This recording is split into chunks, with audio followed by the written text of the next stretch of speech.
మిత్రులందరికీ జై భీమ్. తెలంగాణలోని 135వ జన్మదినాన్ని జరుపుకుంటున్న డాక్టర్ బిఆర్ అంబేద్కర్ గారి జన్మదినాన్ని జరుపుకుంటున్నాం.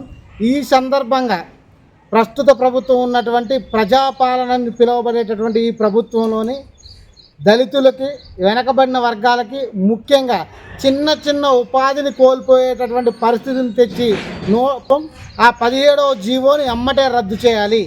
సాంఘిక సంక్షేమ గురుకుల పాఠశాలలోని చిన్న తరహా కాంట్రాక్టులు చేసుకొని వృత్తి జీవనం గడుపుతున్నటువంటి చిన్న చితక కాంట్రాక్టర్లను సైతం వదలనటువంటి ఈ ప్రభుత్వాన్ని పక్కాగా డిమాండ్ చేయడం జరుగుతుంది.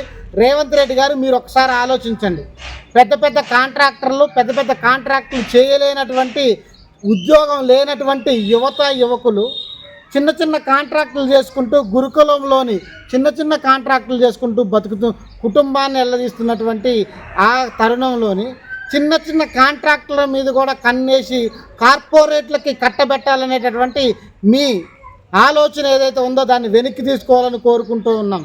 ఎందుకనంటే ప్రొవిజన్ కానివ్వండి, ఫుడ్ కానివ్వండి, పెద్ద డిపాజిట్లు పెట్టి, కోట్లు లక్షల డిపాజిట్లు పెట్టి కేవలం ₹100 50 లక్షల రూపాయలు మీరు కాషన్ డిపాజిట్ పెడుతున్నారంటే, ఫిక్స్డ్ డిపాజిట్లు పెడుతున్నారంటే దీని వెనక ఏ కుట్ర జరుగుతుంది అంటే, ఏ చిన్న కాంట్రాక్టర్గా కూడా ఈ ఎస్సీ ఎస్టీ బీసీలు ఎదగకూడదు అనేటటువంటి మీ యొక్క ప్లాన్ కనిపిస్తూ ఉన్నది అనేటటువంటి విషయాన్ని ఈ ప్రజలకు గుర్తు చేయడం జరుగుతూ ఉంది.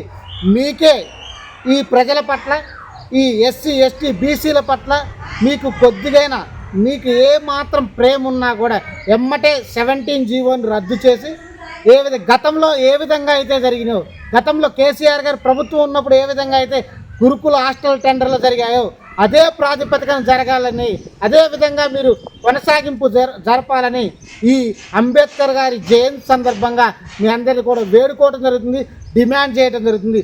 ఇదే కొనసాగినట్లయితే రాష్ట్ర వ్యాప్తంగా కూడా ప్రతి దళిత సంఘం, అట్లాగే విద్యార్థి సంఘాలు, అదేవిధంగా అన్ని పార్టీలకు సంబంధించిన వాళ్ళని కలగలుపుకొని రాష్ట్ర వ్యాప్త ఉద్యమానికి కూడా తెరలేపడం జరుగుతుంది అనేటటువంటి ఒక కాషన్ని మీకు అందించడం జరుగుతుంది.